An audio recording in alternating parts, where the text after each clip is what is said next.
Hi guys, welcome to HR Fundas and I'm Disha. Today we are going to discuss a very critical topic for all of us, which is how do you induct the new joinees into the company or into the organization. So I have prepared a list of important topics that I would like to share with you. So let's get started. Alright, so now you have wrote the offer letter about a month back and now you're eagerly waiting for the new joinee to come on board. Now when does your job actually start for the induction? So it starts about a week to 10 days before the new joinee comes on board. Now depending on how your organization functions or how the different departments in your organization function, you will have to set a date for you to start with the joining formalities. For example, if you have to procure a laptop or a desktop, so how much time does it take for the purchase department to procure it? Then how much time will it take for the IT department to configure his email ID and configure the laptop as per the requirements? So depending on all that, you will have to start working. So you can calculate backwards and then you can start it. Similarly, you will also need his business cards or anything else that you would want to be ready. For example, some companies give mobile phones or SIM cards. So it is best if you are able to give these things to the employees on the first day of their joining, because when the employee comes on board, he has mixed feelings. He has just left his organization and he has joined a new one where he's not very sure of how things will turn out. So when you welcome the new joinee with all these things, where he sees that everything is so well planned, everything is right there, it gives him a lot of satisfaction that he's made the right decision. On the other hand, if you're not prepared with all those things, it kind of sets him thinking whether he's made the right decision or not, because they have not really prepared for my joining. Maybe they were not even expecting me, or is that the pace at which this organization works? So these are very, very small things, but this will make a lot, it will make a big difference for all your new joinees. So it's best to keep these ready on the first day of his joining. Now, what is the first thing that you will do when the employee comes on board? So the first thing is that you welcome the employee.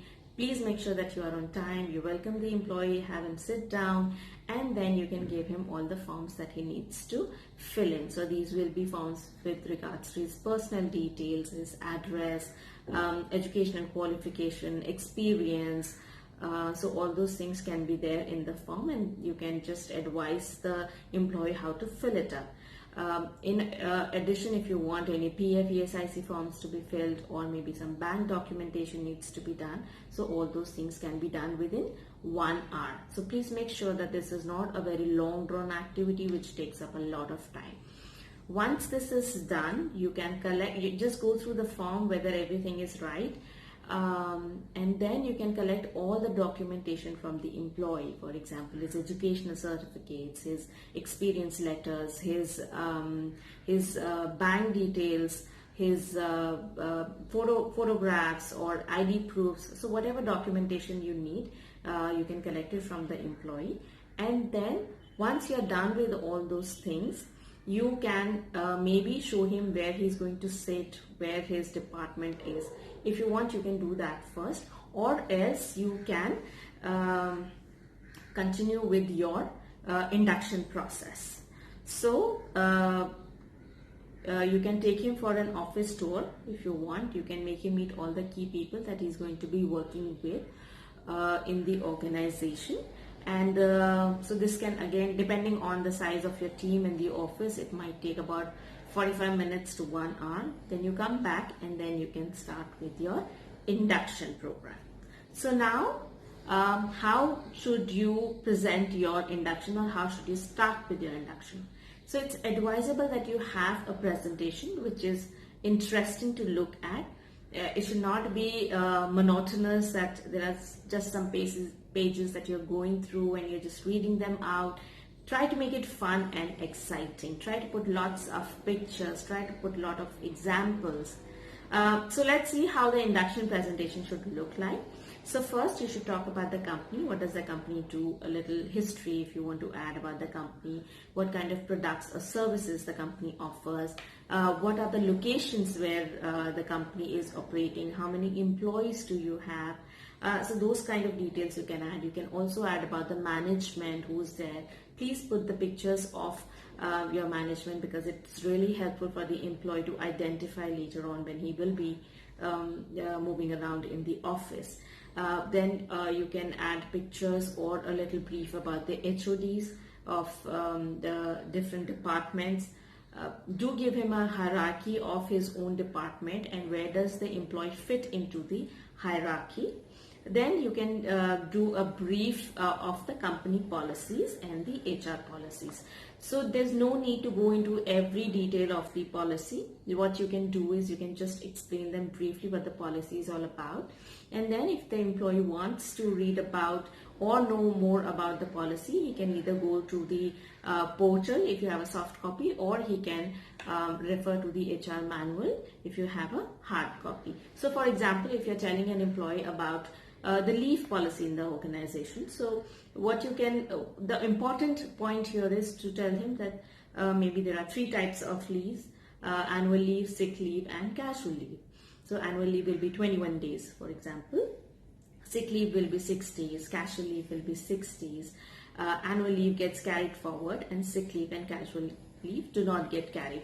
Annual leave will be encashed at the time of leaving, and the other leave will not be encashed at the time of leaving. So just give him a gist of what the policy stands for.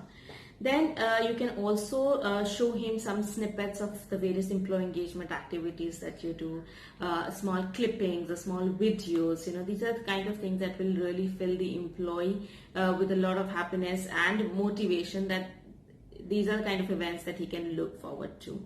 And also highlight the bullet points on everything that we have discussed above.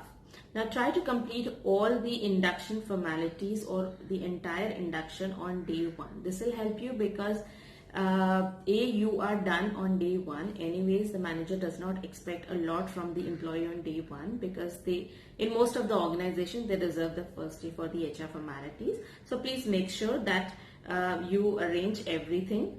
You finish your HR induction on day 1.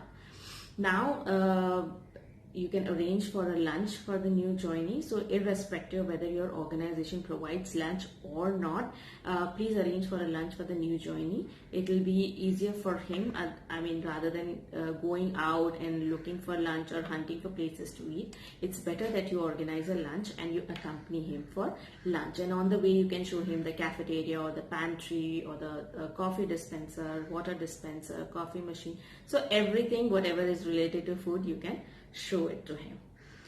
After that, if you haven't done the office tour yet, you can give him the office tour, or else if you've already done, then probably for half an hour the new joinee can meet his manager or his team, so that they can plan for the next day as to what is it that the manager would want the employee to get started with the next day. Now, in case it's a senior level person who is joining, so you would want this person, for example, if he's an HOD of a department, so you would want this person to meet the other HODs. So it is advisable that you fix up about 2-hour meeting with every HOD. So again, you will have to pre-plan this so that it doesn't clash with the timings doesn't clash with their timings, and each and every HOD is able to devote quality time to the new joinee and able to make him understand how things move in this organization. Now, also it is a good idea to assign a buddy to every new joinee. Now, this buddy can be the go-to person for the new joinee. So in case he has any doubts, any queries, or he wants to ask anything about the organization or policies or processes, so this buddy is always there. It'd be a good idea to put the buddy in the same shift in case there are shifts in the company, and also from the same department, because then he will be able to share much more details than somebody who is from another department. Then at the end of the entire induction process, so now your induction process might finish on day one, or maybe last for 3 days, 4 days, 5 days, depending on how you have planned your induction. So at the end of the induction, it is advisable that you take a feedback from the new joinee as to how this entire process was. It will help you to understand whether your new joinees do feel motivated or not, whether they're enjoying the entire process or not, some good points that you will be able to incorporate, and some bad points that you might be able to cut down. So this is what the induction process should look like. This is what I have followed in my organizations. And I was happy to see that the new joinees felt very comfortable. And the most important point of doing an induction is so that the employee feels confident to go out and meet other people on his own, rather than coming back to the HR person again and again, sometimes for the laptop, or sometimes for the business cards, or sometimes I don't know this or that. So it's a good idea to include. So whatever queries are there that you get for new joinees, please try to incorporate them into your induction. It's not necessary that you give a formal induction, but these are some basic points that I would just want you to go through. So it's a good idea that when the new joinee is through with the induction, he feels confident enough to go out and talk to people and get his things done. So I hope this video is helpful, and you would have got some good points to work on. Thank you so much for watching. Bye-bye.